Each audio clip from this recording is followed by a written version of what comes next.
This is 48 Howard Street in New York's Soho, and behind this unassuming door, the hidden universe of Christo and Jeanne Claude. Not only did they live here, this is also the very center of their creativity. And in just a moment, Lorenza Giovanelli is going to walk us through the unique world they created here.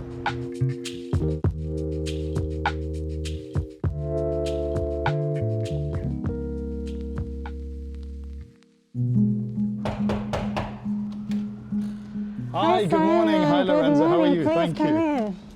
The steps, it's part of the Soho charm.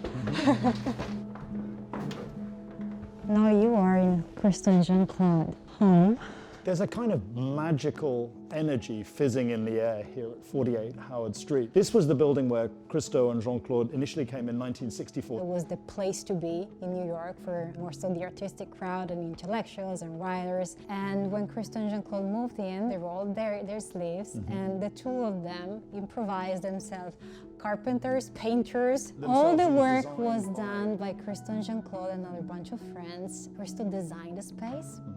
He designed first the apartment, and then he started to work on this floor. Everything started from here. It's a space where he would spend hours, have ideas, physically create things. Every single object talks about him. It's like being in a portrait of Christo here.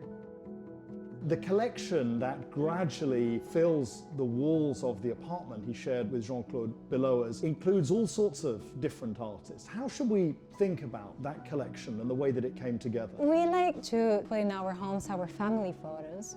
For instance, these artworks were really like people. So moments in there. Moments in their lives. They are memories of people. They're memories of places they've been. They're memories of experiences they had. Each of these artworks tell a story. Artworks were everywhere. They were not seen as precious artifacts. They were just seen as something that was part of the apartment. So it was there, and some of them were not even framed. Some others were just concealed in some hidden corners, and you would discover them only because by chance you looked there. And that was very magical, because it was like listening to a conversation between all these different artists and different artworks, and somehow each time you look at them, they always had something new to say.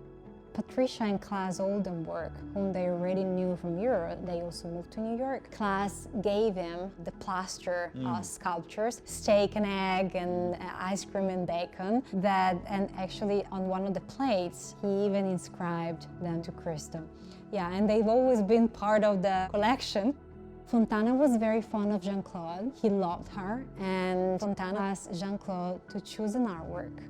She picked a beautiful attesa, so one of Fontana's cats, made of this natural canvas, and it's been hanging on the kitchen wall, and it stayed there. Warhol looks different if you hang next to Duchamp and Duchamp next to Warhol. I know. But this work in particular, very important, Jackie as widow painting, was a significant one within the collection. One of the few artworks that Christo and Jeanne Claude bought from a collector and friend of them, David Burden, who got the painting from Andy himself.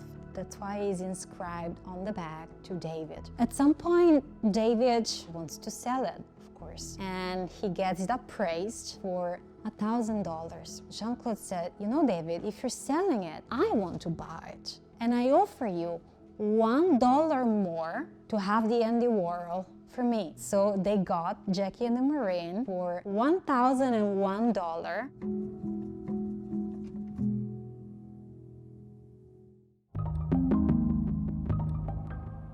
Yves Klein was another artist where there's a very close personal connection between the artists, in fact even a collaboration between the two. Christo moved to Paris in '58, and then of course he started to get connected to the New Realists group, and Yves Klein, you know, was the sort of charismatic figure around which the whole group was gravitating. Yves Klein would propose Christo to paint a wedding portrait. It was an amazing painter. Christo was supposed to paint the two figures, and then Yves Klein painted the background blue. The final touch would have been one of his golden sponge to be added on the canvas. Christo completed his part. Yves Klein completed, of course, the background, but then he died soon after.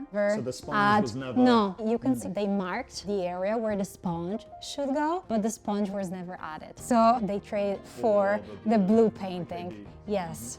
When Christo and Jeanne Claude took the boat to New York in 1964, they brought one piece of design with them, which is this iconic chair. Why was this piece so important to them that they carried it on the boat? The Rietveld chair came to Christo and Jeanne Claude through two very young and avid collectors, Martin and Mia Visser. The Visser's home in Holland was designed by Gerrit Rietveld himself. Jeanne Claude loved the chairs, and so she goes straight to Martin and Mia and says, I would love to have one. You can see as you look at that chair the power of line and color and form, you know, in all of Christo's work was something that was very, very important. You can clearly see how he always tried to find and to recreate an architectural dimension in his project. And it's very important, especially when you look at the wrappings, because he tries to synthesize the essential lines of architecture. Right. That's why even the Art of Triumph, you see that all the decorations are gone, you don't see anything, but you see the essential lines. The same was with the Reichstag, for instance, the same was with the Kunsthalleburn. And the works that we have, like this one, are merely traces of that collective memory. Exactly, and not only the drawings, but also, you know, photographs, and then archive material and footage, because Christo and Jeanne Claude like to document every single moment of the creation of these works, because that's what remains. Because the artwork, it's gone after a couple of weeks.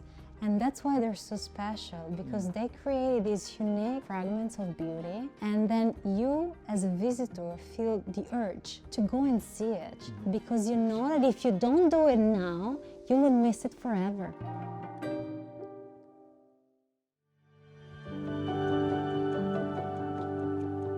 Looking at the physical space, we're in the studio here. It's an architect's table that's still loaded here with pencils and rulers and so on. This is the last drawing that Christo realized, and it was still hanging actually on the wall when Christo passed away last May. And it's really moving to see this space right now, even if it's empty, because it still talks about him. Everything had a starting point in Howard Street. Christo always said that he could never draw in any other space than this. And he said he could never lived in any other city than New York City. In this building, you really feel what living and working was for Christo and Jeanne Claude, because their life was their art, and their art was their life.